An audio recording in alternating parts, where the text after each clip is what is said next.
What's up, everybody? What I want to do today is to show you a few things about lettering and typography. Um, so what I have here is a calligraphy pen, and I don't expect you to have one, but I just wanted to show you kind of like how calligraphy works. So I'm dipping my pen into some ink, and I have a flat end here. So what I'm going to do is just write the word goals, and I want to point out a couple of things here. So when you are writing things with a type of pen like this, what you want to make sure is that your pen stays at the same angle so that depending on whether you're drawing downward or diagonally, the width of the line really changes.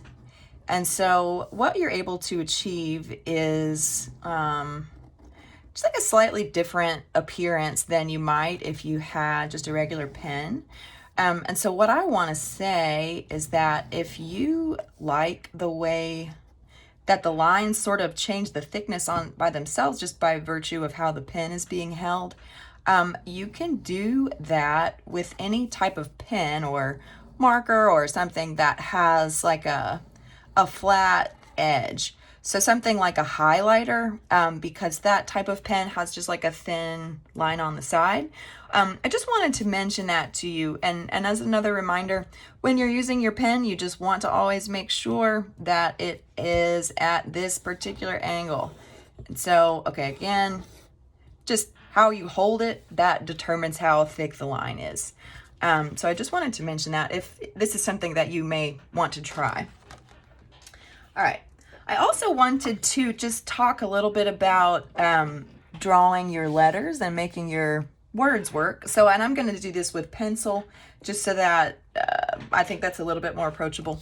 So I am going to just show you quickly how to draw block letters. And so I have my stick letters here.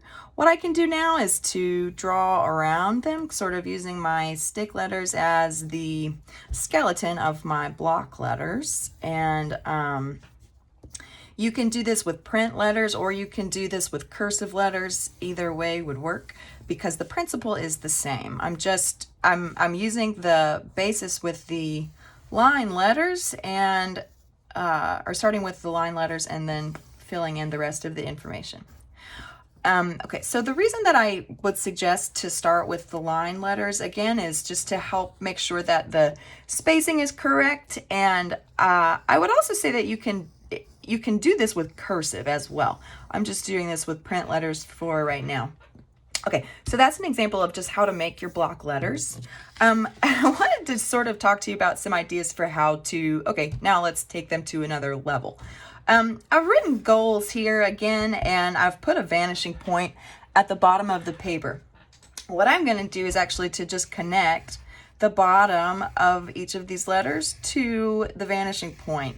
I'm not using a ruler right now because I don't want to take too long, but I did want to just show you that this is an idea that you might want to use. So like if you're going from the edge, okay, I can bring that there. For the side of the S, I would say to, maybe I do need to use a ruler for this part.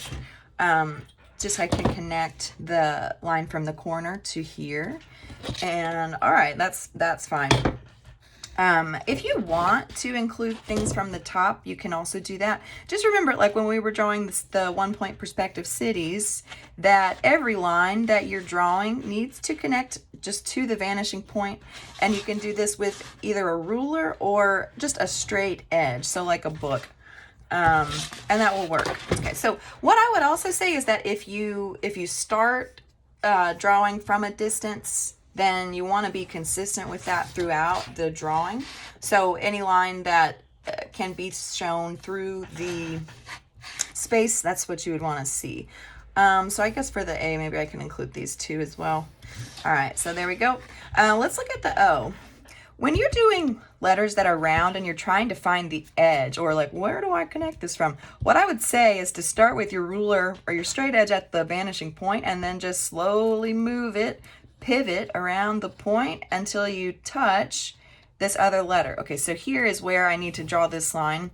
I'm gonna do the same thing from the top. So connected to the vanishing point. I'm pivoting until I touch the side of the O here, and I'm gonna put that line there until it intersects with the A, because I don't want to, I'm not gonna overlap here to show space accurately. All right, I'm gonna finish this with the G pretty quick, or as quickly as I can. Okay, so same thing, touching the corners. Corners can connect to the vanishing point. Same things for these lines at the top. All right. I might also connect from here, and then also I can see this at the edge. Okay, so this might be something that you want to use, just like a type of optical illusion to make your letters look like they're jumping out at you. Wanted to say that this might be an idea that you want to try. Okay, I also wanted to say that if you want to like have a space or a shape drawn and you want your letters to fit within here, what I would say is to start, okay, with the same thing. I'm gonna do maybe, I was thinking about doing lowercase, but I think I will not. All right, so I'm gonna start by placing my stick letters in the space, and I want to fill up as much as I can.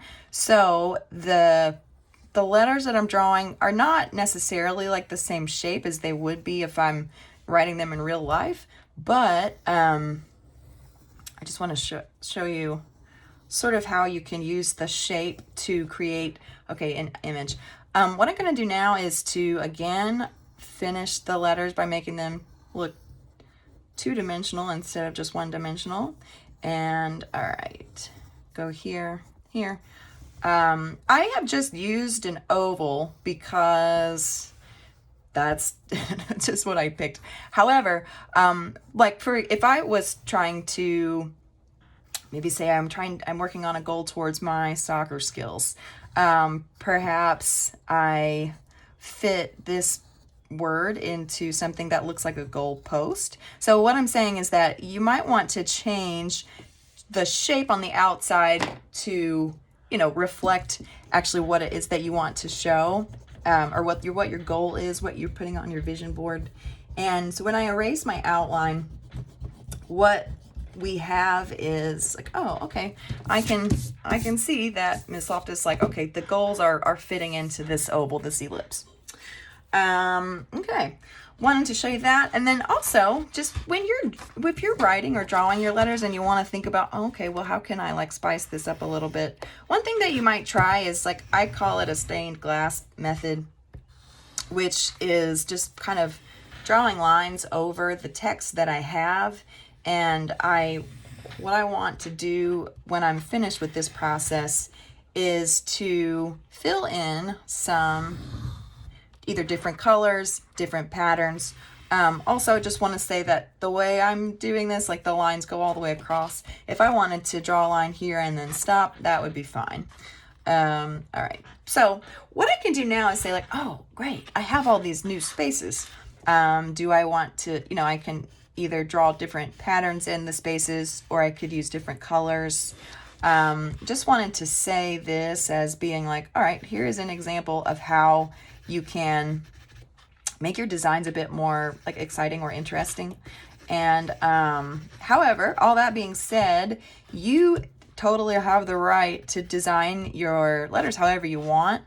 Just want to see some creativity going into your lettering. Some, I don't know, you have so many options for things like how you can do these. So, but I just wanted to do a couple of demonstrations. Ooh, and I'm going to stop now.